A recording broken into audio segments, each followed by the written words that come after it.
আসসালামু আলাইকুম গাইস, সবাই কেমন আছেন? আলহামদুলিল্লাহ আমি খুবই ভালো আছি।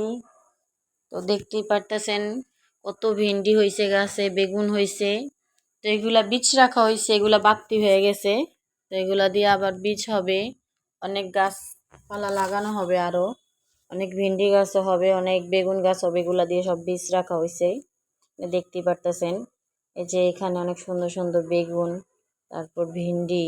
ওই যে একটা বেগুন দেখুন পেকে গেছে, বীজ রাখা হবে। তো আজকে কি রান্না করব ভেবে পাইতাছিলাম না কি রান্না করা যায়। তো সব কিছু চিন্তা ভাবনা করার পর ফাইনালি দুপুরের খাবারের আয়োজন করা হইতাছে। এখানে যে ফার্স্টেই দেখতে পারতেছেন পেঁয়াজ কুচি দিয়ে দিলাম।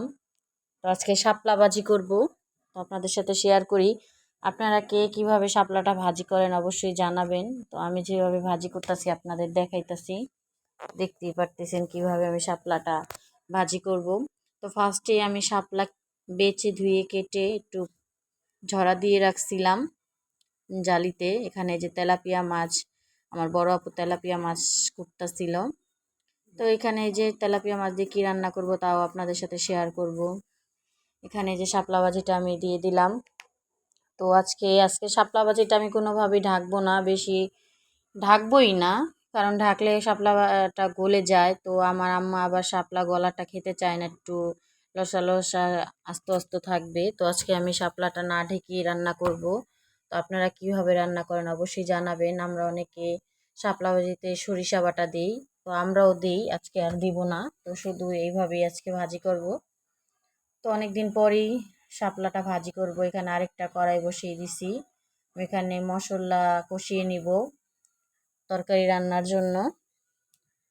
এই যে এখানে পেঁয়াজ মরিচ দিয়ে দিলাম। সবাই দোয়া করবেন, আমাদের মনের অবস্থা খুবই খারাপ, তারপর আপনাদের সাথে এক জিনিস শেয়ার করি, ভালোই লাগে। আজকে 6 দিন যাবত আমার নানি দুনিয়ার মায়া ত্যাগ করছে, আপনাদের তো বলেছিলাম। তো সবাই দোয়া করবেন আমার নানুর জন্য, আল্লাহ পাক জানি তাকে জান্নাত নসিব করে। এই তো, মনের অবস্থা খুবই খারাপ, আপনারা সবাই দোয়া করবেন।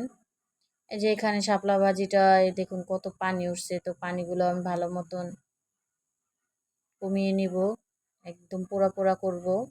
এখানে যে আমি আলু পটল কষিয়ে নিতেছি।